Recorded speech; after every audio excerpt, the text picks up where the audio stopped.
Hello दोस्तों, केना छी अहाँ सब? अहाँ सबके स्वागत करै छी एक नया ब्लॉग में। तो चलू आइ के ब्लॉग में अहाँ सबके देखाबो जा रहल छी कोबी के पराठा बनाबो के एकदम आसान तरीका और देसी तरीका।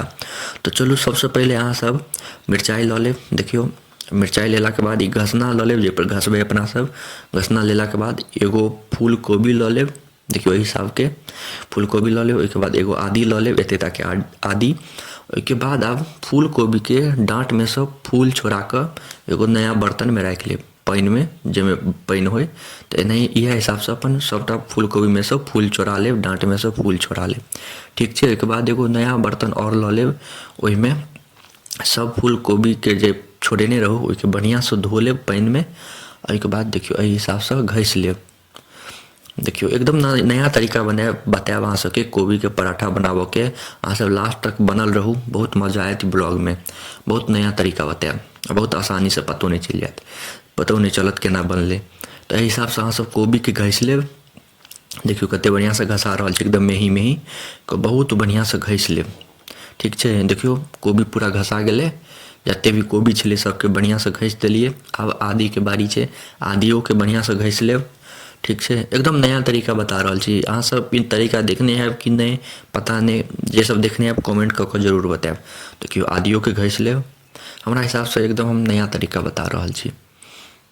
कोबियो के घसि लेब। आब मिरचाई जे देखने रहू, मिरचाइयो के हुए तऽ घसि लेब, नहीं तऽ ठीक छै काटिओ के डालि देबै।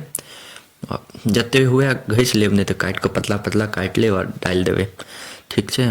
तऽ आब देखियो मिरचाइयो बढ़िया से घसा गेलै, आदो कोबियो सब घसा गेलै। एम्हर धनिया पत्ता सेहो राखि लिए। आब धनियो पत्ता के काटि कऽ धऽ देलिए। ठीक छै। आब एहिमे अपना सब देखियो एते जमाइन खसा लेब। ठीक छै। जमाइन खसेलाके बाद आब नून धऽ देबै अहाँ। 3 चम्मच नून काफ़ी छै, 3 चम्मच से ज़्यादा अहाँ सब नहीं देबै। 3 चम्मच नून एते में, जते देखेलू एते में 3 चम्मच नून काफ़ी छै। ठीक।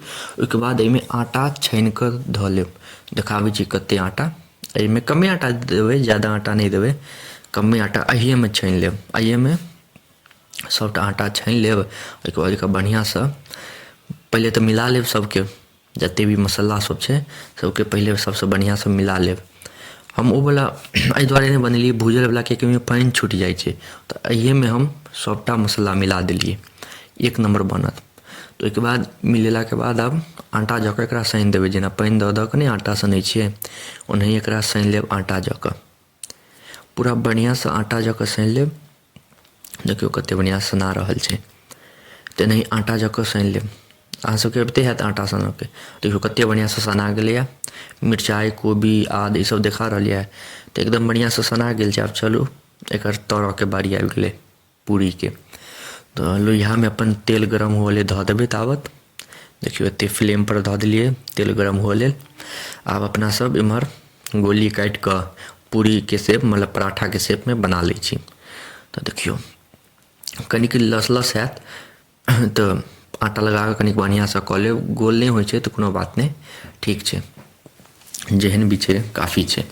ताहि हिसाबसँ अपन एहन गोल बना लेब बढ़िआँसँ। ओहिके बाद तेल गरम भऽ जायत तहन तेलमे धऽ देबै। गरम हैत तेल तहने देबै। इम्हर जाबत ई पकै छै ताबत एगो और गोली काटि कऽ ताबत पूरी बना लै छी। देखियो बहुत आसान तरीका छै, एहिमे कोनो मसालाके भूजऽ तूजऽ नहीं पड़लै। ओ भूजि कऽ जे बनाबै छी ने मसालाके, तऽ ओहिमे पानि वानि छुटि जाइ छै, बाहर निकलि जाइ छै।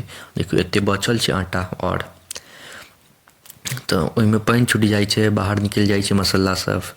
तऽ तैँ ओहि हिसाबसँ नहीं बनेलहुँ। नया तरीका यऽ, अहाँ सब एहन तरीकासँ देखने छी कि नहीं बनैत से जरूर अहाँ सब बतायब। तऽ देखियो ई बढ़िआँसँ भऽ गेलै एक पारसँ, दोसर पारसँ करबै। एकरा हुअऽमे कनिक टाइम लगतै, कियाकि सिद्ध होइ छै अन्दरमे जे कोबी रहै छै। किछो भुजेलै या नहीं तऽ सिद्ध हुअऽमे टाइम लागत, तऽ कनिक धीरे धीरे हैत। तऽ जतबे आटे लोहियामे ओतबे देबै, कोनो जरूरी नहीं छै 2 हमर मम्मी जल्दी हुअऽ दुआरे 2 कऽ कऽ धऽ दै छै। लेकिन लोहियामे अगर एके गो के जगह यऽ आटाके तऽ एके गो पूरी देबै, 2 गो नहीं देबै। तऽ देखियो एगो पूरी भऽ गेलै, एगो एखन काँचे छै, एगो पूरी भऽ गेलै। पूरी ई हुअऽमे कनिक टाइम लागत, कियाकि कोबी नहीं भुजने छियै, तऽ अहिएमे कनिक पकऽमे टाइम लगै छै। देखियो कते बढ़िआँ पराठा बनि गेलै, कोबीके पराठा एक नंबर। और एगो और इम्हर छना रहल छै, देखलिए बढ़िआँसँ छना रहल यऽ। इम्हर एते आटा बाकी छै, तो चलू अहाँ सबके आगे और देखाबै छी।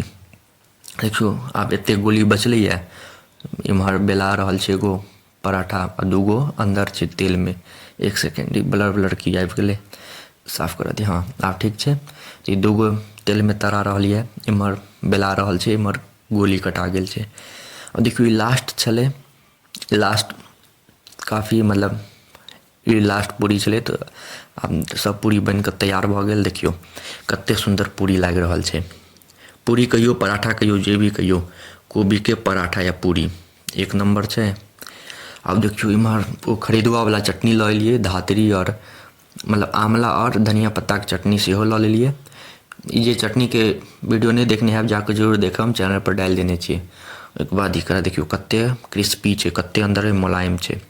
देखियो मम्मी एगो और गरम गरम देलकै, एक नंबर। अहाँ सबके मुँह में पानि आबि रहल है कि नहीं जरूर बताएब कमेंट सेक्शन में। आ केहन लागल अहाँ सब घर पे एक बेर जरूर ट्राई करब चटनी के साथ।